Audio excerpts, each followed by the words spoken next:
Good afternoon. Welcome back to North Shore Safety Talk. Here we're going to be covering ladder safety. So here behind us we have four different types of different size of ladder. You have your 6, 8, 10, and 12 foot. So no matter what size ladder you're using, all the safety parameters are all the same.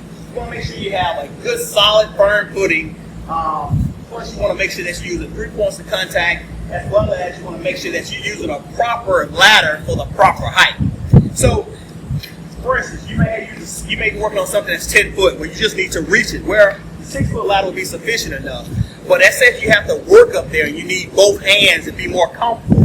You need to take really consideration of using maybe an 8 or 10 foot, for example. So, in all the ladder safety, you want to make sure that that each of the ladders have been completely open. Such as right here, we have this particular ladder here.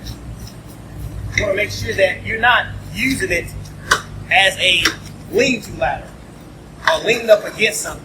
This is not the proper way to use this particular ladder. Okay, so the ladder should be opening up, and this is not a way here if you're trying to save space or you don't have enough area to open it up fully. This ladder is not the proper ladder you should be using. This ladder and all of these ladders should be used properly and open the rungs up and all the way. So also with this ladder here, we have to keep in mind that when you're climbing the ladder, we want to make sure we use 3 points of contact at all times. But you should not exceed past the second to the last rung, simply because getting any higher, you really don't have any other protection. So we want to make sure that we're stopping here below the second run. So like I mentioned earlier, it may be a more safer option to maybe go to a bigger ladder. Okay? So with that, we also have a tendency that we want to make sure we do not stand on this top run here. This is not meant for you to stand on. For two reasons. It doesn't have the same rating to hold your weight, so it would have a tendency to collapse. Okay. Secondly, this is made out of plastic, so it will collapse and have a tendency to roll over and fall if you really get injured. Okay. So let's keep that in mind. Also, another thing we want to remember is using other hand tools in the process. So normally when we're using something, we have all tendency to leave it up here, especially on one of the taller ones, and you can forget about it. And what happens, you'll have you may be done, maybe going to get a glass of water. Well, I'm done. I'm going to go grab the ladder and move it.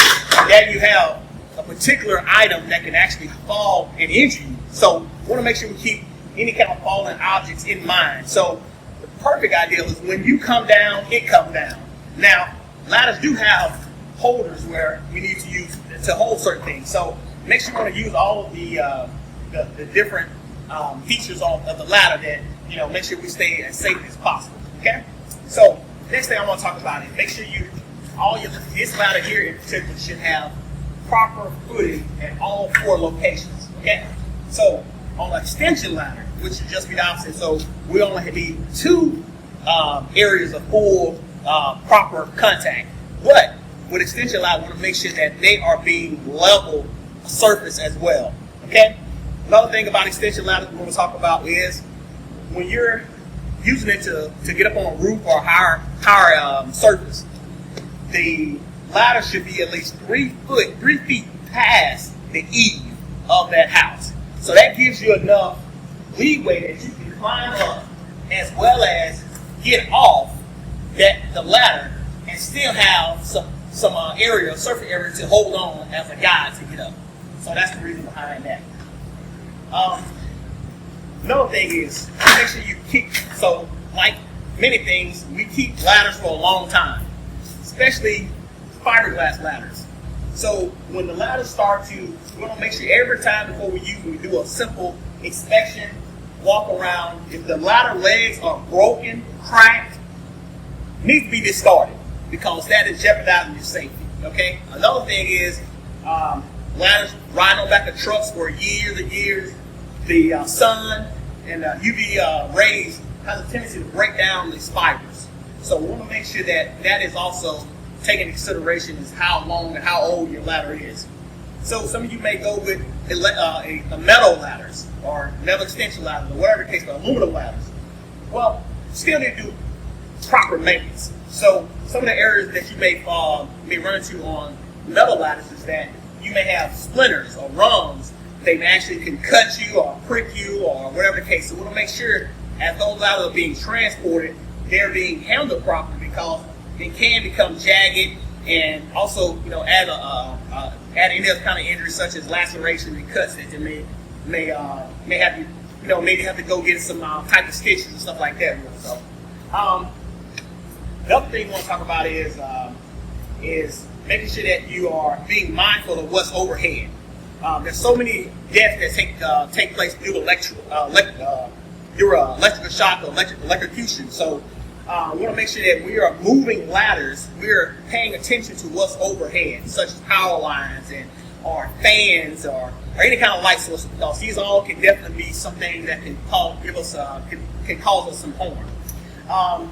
Another thing we want to talk about is probably lastly is that we want to make sure that these ladders are, when you transport, sometimes these ladders can actually be fairly heavy. So you might, in some cases, 6-foot ladder, you probably can move this on our own. But when we start getting up to the 12-foot ladders and so on and so forth, you might want to look at using a buddy system.